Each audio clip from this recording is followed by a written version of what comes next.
L'au-delà, l'espace intérieur ou le monde derrière le placard. Vous avez déjà entendu parler de tout cela et c'est bien normal parce que ce sont des lieux que nos imaginaires ont en commun.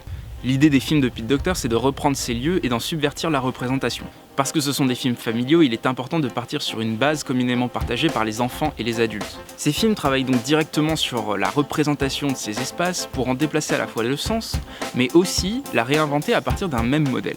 Passez en alerte maximum. Ok les gars, niveau d'alerte supérieur. Et en relisant ces espaces imaginaires à partir du modèle de l'entreprise, Pete Docter élabore une légère critique du modèle de la division du travail, des hiérarchies sociales, mais aussi de la course au profit. J'enlèverai des milliers d'enfants plutôt que de voir cette compagnie ruinée. Mais cette allégorie lui permet aussi de traiter ces lieux comme producteurs d'émotions au sens quasi entrepreneurial du terme. L'imaginaire dans ces films est donc un monde séparé d'une autre auquel l'homme n'est pas censé avoir directement accès, mais qui a quand même des répercussions indirectes puisqu'il y produit un certain nombre d'affects. Posez-vous, je vais faire joie. C'était génial, ok? Riley, ça va, tu es sûr?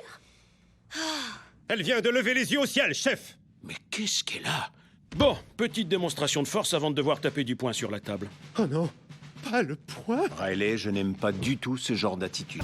Les films de Pete Docter se montrent donc littéralement comme un travail à la fois des émotions, mais aussi sur les émotions. En réinventant les représentations de ces mondes imaginaires, ils ambitionnent à mon avis de réinventer les affects qui leur seraient liés. C'est assez prégnant dans un film comme Vice Versa qui se termine sur l'acceptation de la tristesse comme un affect légitime à la constitution de la vie d'un sujet et la production d'affects mélangés comme par exemple la mélancolie qui serait une fusion entre la joie et la tristesse. L'idée, c'est que la constitution et la découverte de ces nouvelles émotions fera rentrer le personnage dans l'adolescence et mettra fin à sa phase de déprime qui est due au déménagement qu'elle a connu au début du film. J'ai vraiment l'impression que le cinéma de Pete Docter est travaillé par une pragmatique des images qui se donne comme objectif de travailler directement sur les affects et l'imaginaire des spectateurs. Mais une telle conception, bien qu'elle vise à légitimer l'efficacité du cinéma sur la psychologie des gens et particulièrement celle des enfants, a aussi sa limite, sur laquelle je reviendrai à la fin de cette vidéo.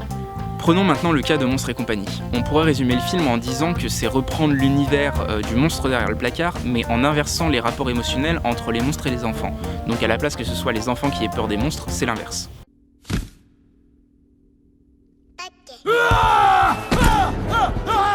Donc le film se donne comme projet de surmonter nos peurs infantiles par rapport à tout l'imaginaire que peut convoquer la figure du monstre en inversant les émotions, c'est-à-dire la peur qu'il provoque par le rire.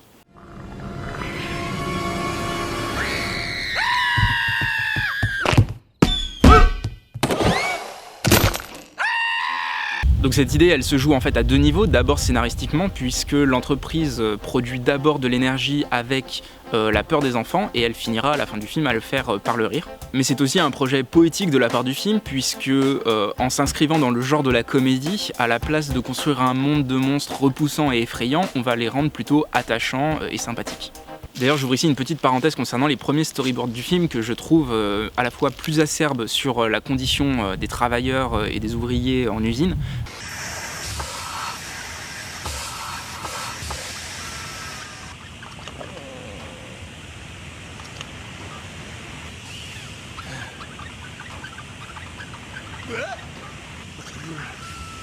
Good morning! What? I said... What? What? Sullivan! Take these upstairs! What? Upstairs!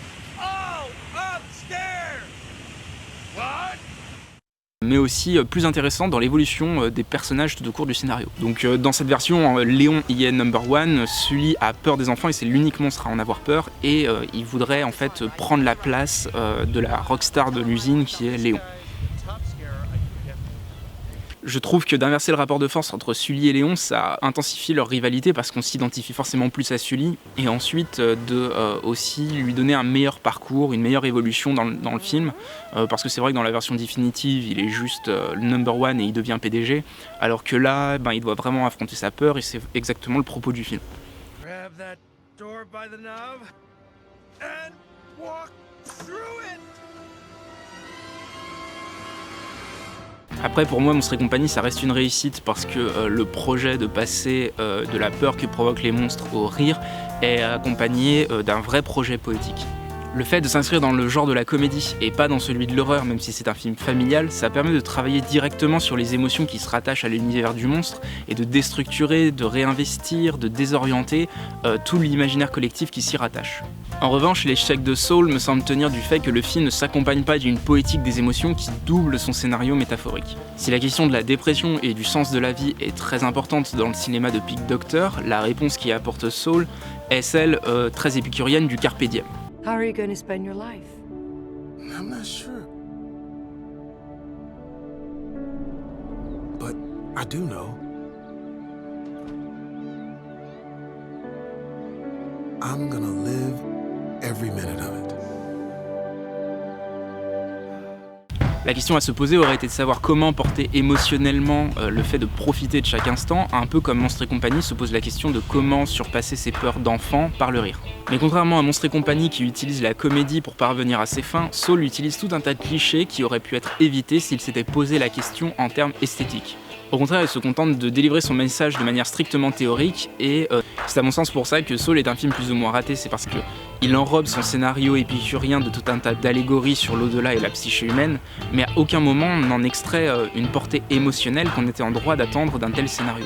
Et c'est marrant parce que tout au début du film, je m'étais dit « Ah, ça va être une sorte d'anti-Whiplash, on va plus avoir la passion de la musique sous la forme de la perfection métrique, mais plutôt sous celle de l'expression de l'âme. » This is the moment where I fell in love with jazz. Listen to that. See, the tune is just an excuse to bring out the you. And that's why I became a jazz musician.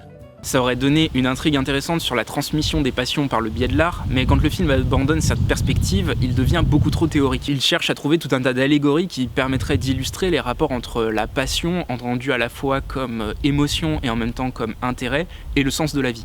Ce que je veux dire, c'est que Saul oublie presque de faire une proposition de cinéma. Il transmet son message avec tout le savoir-faire d'un réalisateur talentueux, mais qui manque ici cruellement d'âme. Et c'est ici la limite d'une problématique du cinéma dans laquelle Pete Docter semble vouloir s'inscrire.